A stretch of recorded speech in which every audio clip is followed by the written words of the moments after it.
was a real gent.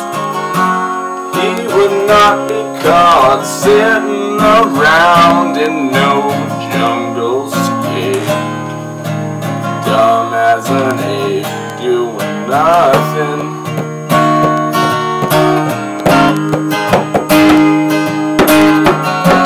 Superman never made any money for saving the world from Solomon Grundy.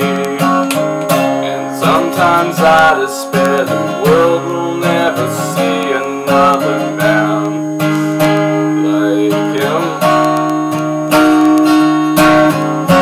Hey Bob, Snoop has a straight job.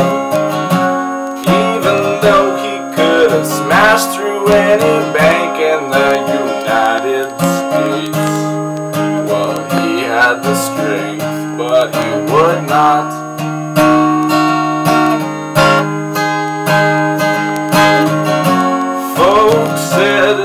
His family were all dead. The planet crumbled, but Superman, he forced himself to carry on.